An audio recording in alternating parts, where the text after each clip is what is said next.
Some might say this was a day late and $1 short. Maybe $1.50.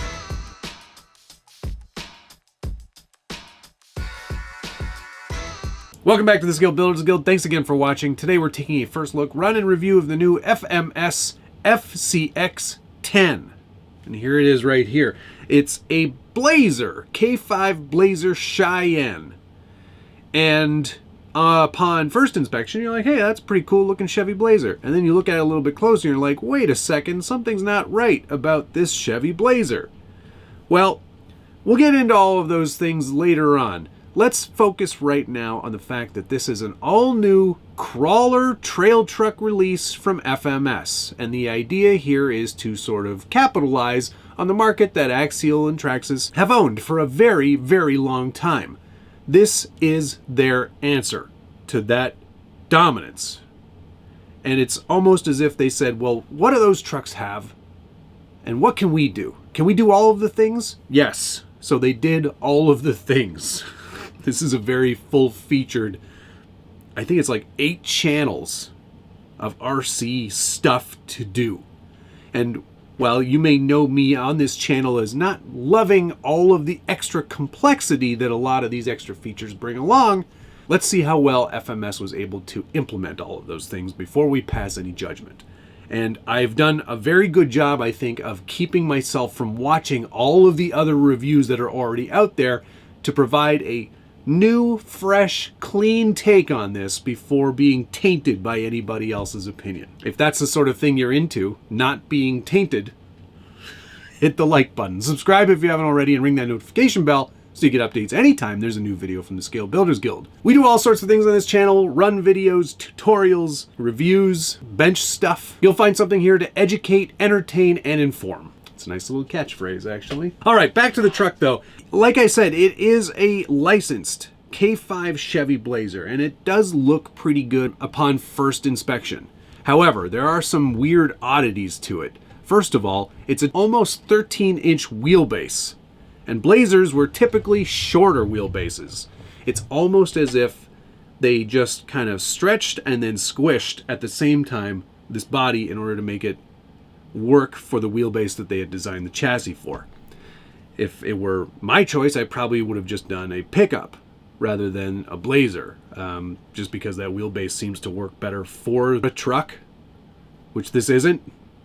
The top is removable. The top is also a hard plastic. Let's flip it around here so you get a better look at that.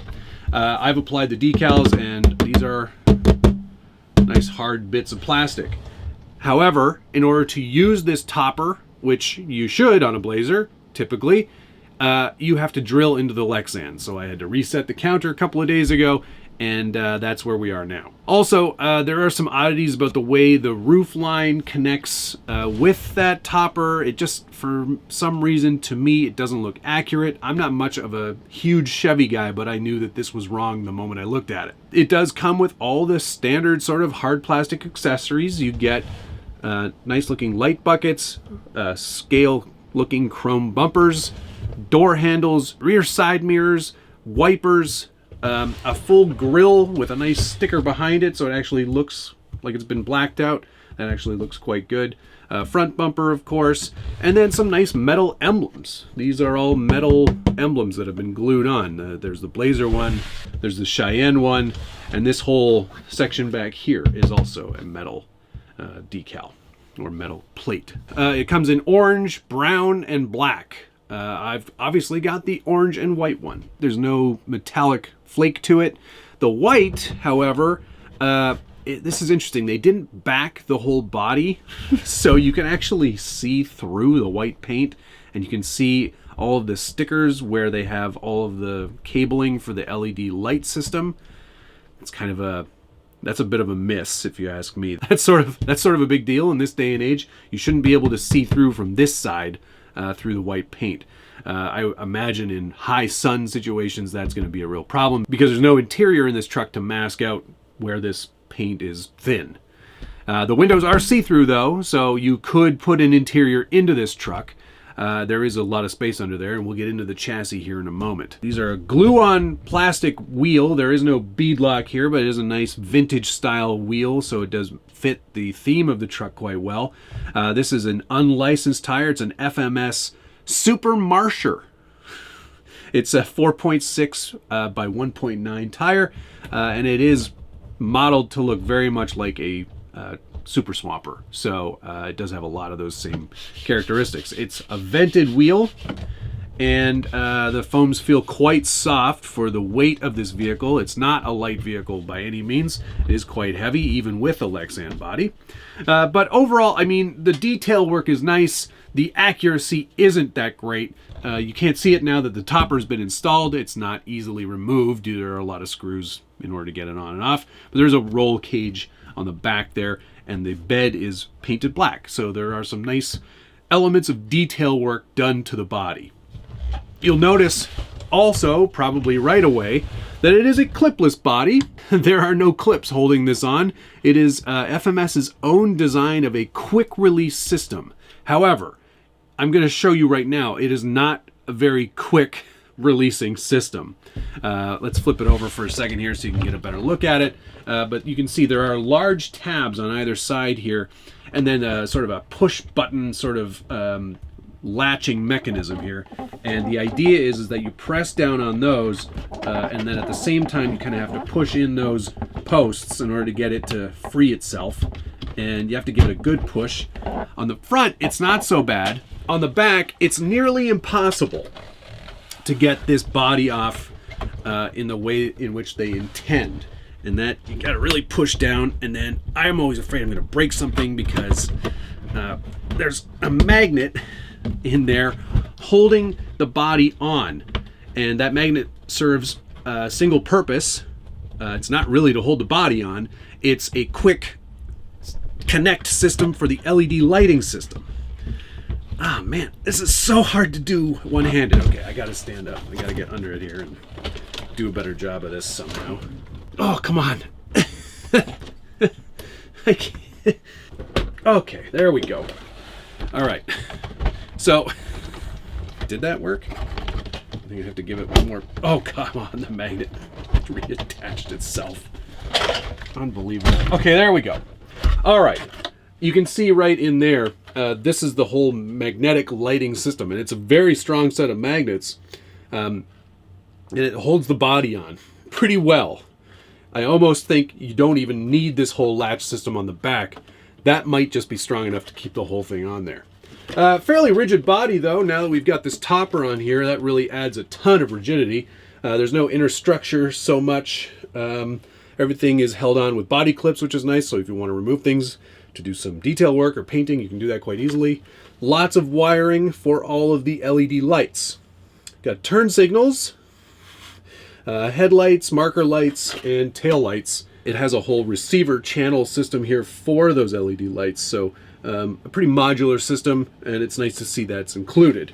Moving on to the chassis, which is definitely the most interesting part of this release for a couple of reasons. You might think that I just put a TRX4 on the bench, but this is the FMS FCX10. They say that imitation's the most sincere form of flattery. Well, while no parts are actually interchangeable between the TRX4 and the FCX10, you can definitely tell where they got the inspiration for this vehicle from. I'm sure the designer had this chassis sitting right next to him when he designed this one, because it's virtually identical in terms of the layout. You've got a 2-speed transmission right here in the center, a 550 can 21 turn brushed motor coming out of the exact same spot that it would be on the TRX4, right there, as well as a center mounted battery towards the rear. The shock towers look similar. The braces between them seem similar. The way that the sliders mount onto the chassis is very similar. Even the style of the inner fenders, which come as a bonus, you have to install those after the fact, they look very similar too. There's so much similarity. It's comical almost. The ways in which this differs. The ESC is mounted in the battery tray. It's 3S capable. There's plenty of room for a 5,000 milliamp hour pack in there. Velcro tie-down straps. 4 servos for handling shifting duties. There is a 2-speed transmission, so that's one of them. There is a dig function, so that's another one of them. There are locking and unlocking differentials, so that's another 2 of those. And there's actually, I think within those, you could also make it so it's front wheel drive only. I'm not sure why you would want that, but it is an option. There are so many options for driving modes. Maybe too many. Servos and cables and all of that stuff adds a lot of complexity, and that's not usually my interest level. I know that people love that stuff and they do consider it to be quite scale, but I can have a great driving experience without any of those things. And so can you. It is a fairly clean layout though. It should be. It's pretty similar to one we've already seen. But it does work pretty well in terms of balance and packaging. It actually looks pretty good. Moving a little further down, we've got 100mm shocks. These are aluminum body with plastic caps.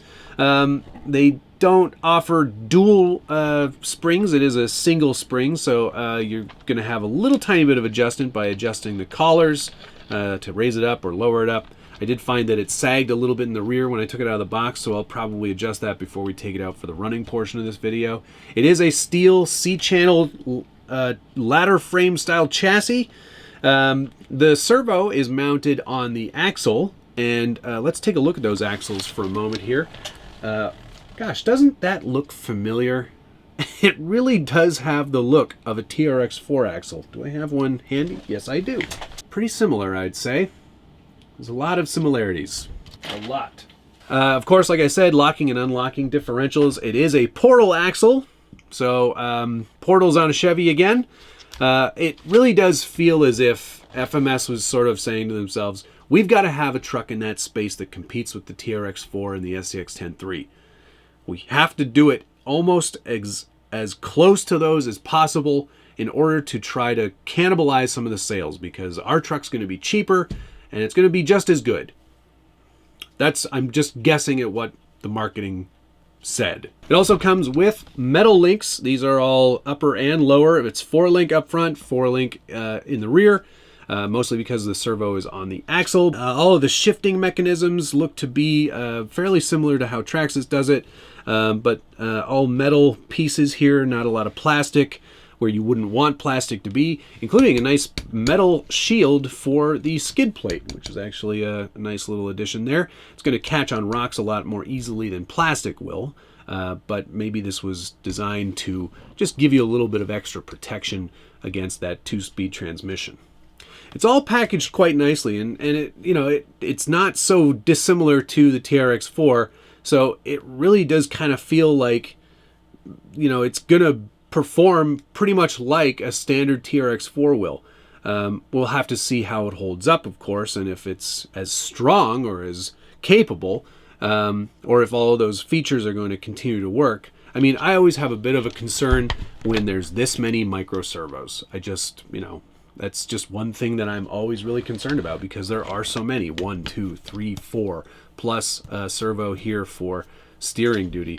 It's a lot of complications. Add in this wireless LED light kit, and you've got a lot of things that could fail on you.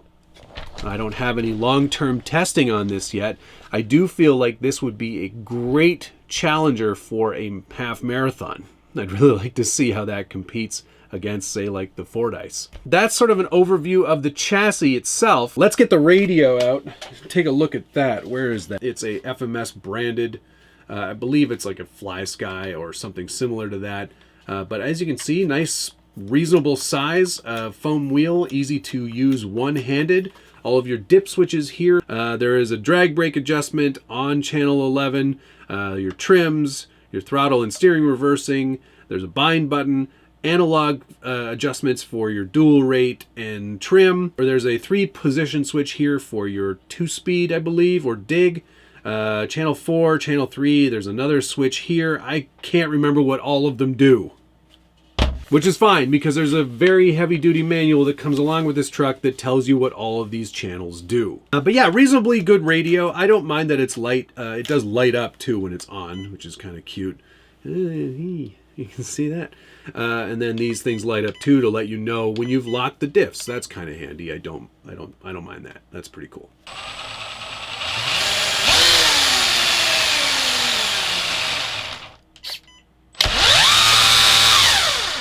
Good Lord. This does not need to be that fast. That's crazy. It sounds so loud too. That's scary. Okay, let's go back to low speed and then see if we can adjust the drag brake here. So that's more aggressive. And that's less aggressive. There are 2 settings. So there you go. Okay. Have we got everything locked? No. Unlocked front. Unlocked rear. Okay. Press channel 7. That locked the front. Okay. Channel 8 should lock the rear. Yes, that's also locked now. What else can we do here? I can already hear a servo making a bad noise. Where's our dig feature? Nope, that's just front drive. Oh, there we go. Okay, so your diff locker has to be on in order to engage the dig. Didn't know that was a thing, but okay, fair enough. Good to know. So all the functions work for sure. It definitely seems like a lot to remember when you're driving around. I'm probably going to, for the most part of the running video, just probably have the diffs locked. That seems to make the most sense to me. But there you go. Lots of features. Are you a fan of all of this extra stuff? Do you think that it adds value or actually makes it just too complicated? Put a comment down below. I would really like to hear your feedback on this one, as I think it's a pretty important sector of this hobby. Realism is super important, but I think realism can be found in a lot of different places. For me, the complexity is something that I find to be a little unnecessary. Just adds so many things, so many failure points, and so many things that you'd have to replace down the line. I like to keep it as simple as possible, and I certainly don't need a 2-speed that is sounding like the jet's gonna take off. There are a few things, though, that I do find right away I'm not a huge fan of. I wish they had mounted the servo on the chassis. I just think axle-mounted servos are a thing that, while you can hide it pretty well, I just think it takes away from the realism of the truck. I'd much rather see that up on the chassis. There's no reason they couldn't have done it. There's plenty of room up there. In fact, I think they even have a servo mount up front. Why didn't you just put it there? It's so strange. I also am not a huge fan of the dimensions of the body. It just feels to me like it's not quite the right thing. I also wish that, given all of the time and lead up to this, that FMS had actually spent a little more time innovating on their own. They've done such a great job in the micro or mini scale size RC stuff, and they do a great job with all of their flight models as well. Those all seem fairly original. I could be wrong, but it just seems to me like on this one they took the path of least resistance. And for them it was easier to just see what people were already doing and just kind of reapply it to their way of doing things. I was hoping for more, if I'm honest. More but less. Anyway, there's only so many things you can do in this market, and this is kind of, I guess, showing that we've kind of come to full evolution. What's next? Who knows? Trucks that are also boats. All right, enough talking about it. Let's get it outside and see how it does.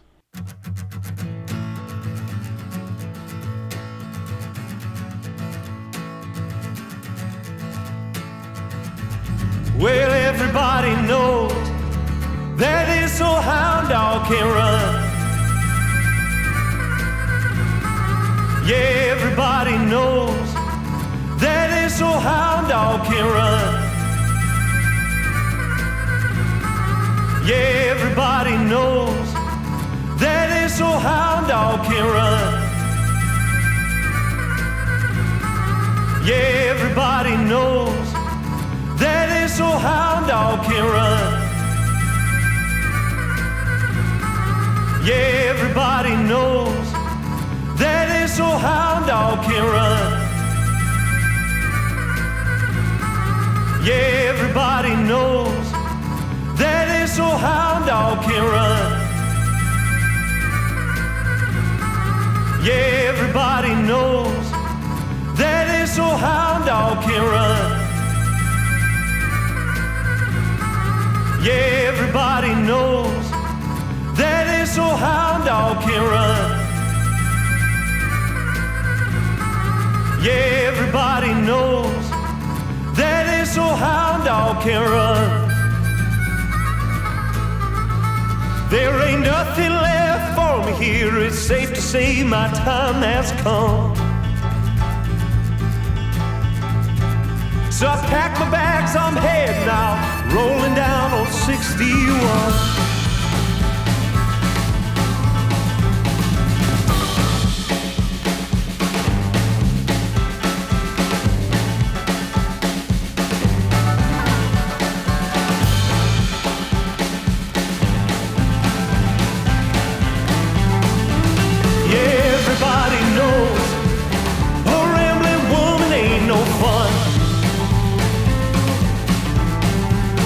Everybody knows a rambling woman ain't no fun. There ain't nothing left for me here. It's safe to say my time has come. So I pack my bags, I'm heading out, rolling down on 61.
What a beautiful day to be outside, driving a truck. The FMS FCX10, this is my first run with it, and I thought I'd start getting some audio commentary before other things started to go wrong. I've already noticed that the shifting mechanism between the dig and four-wheel drive has started to lose some of its tightness. So for now, I think it's still four-wheel drive. We'll see how long that lasts. It is not a particularly quiet truck. Most of those complications add gears and all those servos and everything. It just, naturally becomes a louder truck. Performance-wise, it does a pretty capable job being a trail truck first, rock crawler second, but it does a good job of both things. Not exceptional at either, but still pretty good. See, there you go. We've lost rear drive sometimes. Do have to adjust the endpoints on that. In fact, I had to adjust the endpoints on it before we even got started. So that's one thing to keep in mind. There will be a bit of fiddling required. It's not quite as exact a science, let's say, as some of the other models that it competes against. The tires seem to be reasonably grippy. Not having any trouble getting grip. I've been running this mostly locked axles. Right now they're unlocked. And now let's see if we can get that dig to engage here and do some tight turns. Now remember, your diffs have to be locked in order for that to work. Let's switch it over to lock diff. There we go. Nice tight turning radius, as you can see. That dig is working as intended. It's great. Okay, let's disengage that and go back to four-wheel drive. Perfection. that all seemed to work pretty well. Now, let's do a little speed test here in real time. I would like to show you that 2-speed, and I can feel that rear end slipping. It just doesn't want to totally engage properly. Okay, second gear. Yeah. Oof. Let's see if we can unlock the diffs if that makes any difference. No.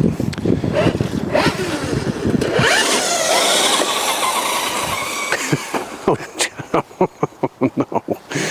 That is a little fast. But I can feel the rear end slipping. It's kind of disappointing that that's happened. Like you can see, it's like not really four-wheel drive. It's sort of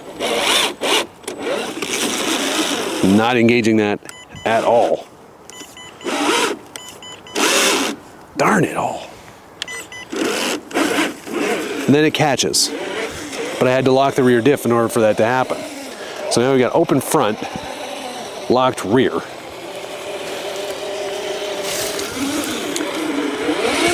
But it is holding now. In second gear, sort of. Oh man, that is too fast and very noisy. You can hear it sort of like, maybe it's just in between gears. Ooh, a little hard to control. Now, I did kind of say in the preamble when we were on the bench that I'm not a big fan of all this extra complication. And I can appreciate the scale aspect of it, for sure. Oh boy. But for me, anything that could fail, well, probably will, and usually does. And we're seeing that kind of happen here in real time, unfortunately. It would have been nice, you know, sort of like what Traxxas ended up doing eventually. Now, see, those are supposed to be locked, but they're not locked. Ah. Okay, I'm a little disappointed in that regard too.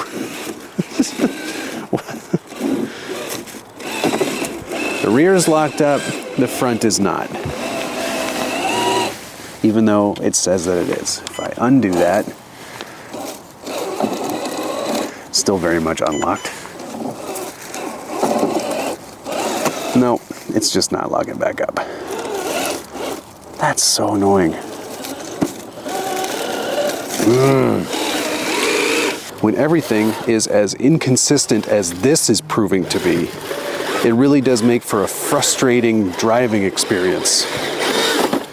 Not having locked diffs when it's supposed to be in locked mode really does make this more challenging to drive.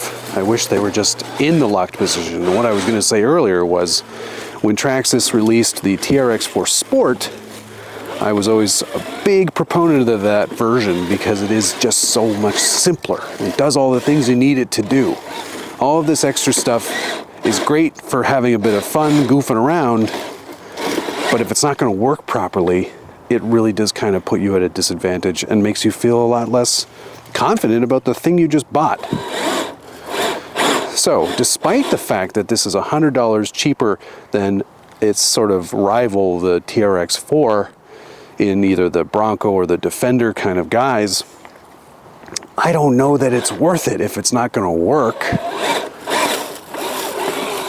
And you know, maybe I'm the exception to the rule, and everyone else is having a great time with these, and it's working perfectly.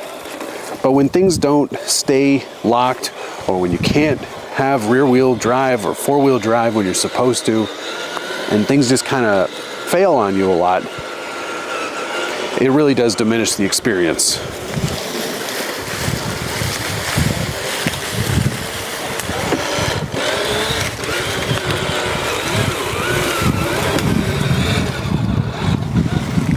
But you don't want it to work sometimes and then not work other times. And I understand it's just a toy, but it's supposed to have these functions. And when it doesn't, I know I'd be disappointed, and I am. It's a pretty well balanced truck though. It's pretty well weighted. seems to be fairly capable when it is functioning properly. But you can hear there's just so much slippage in the gears, and I don't know. I think they overcomplicated it, and they didn't need to.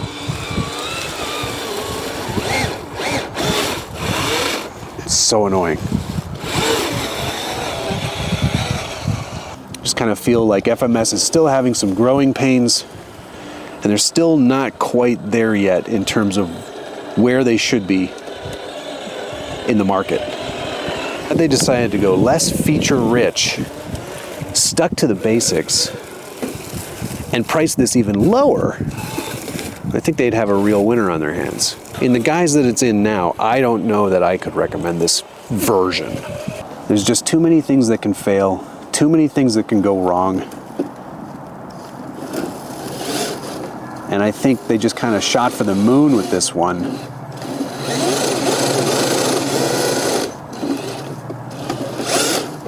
And just kind of missed the mark a little bit, which is too bad. It's nice to see competition. Do you think I'm being overly critical? Do you think I'm being too hard on FMS? Or do you think this is sort of a good, honest approach? Put a comment down below. You know I love reading through your feedback, and I try to answer as many of those comments as I can. My thanks to FMS for sending the FCX10 my way so I could do this review, and of course to you for watching. We'll see you again soon.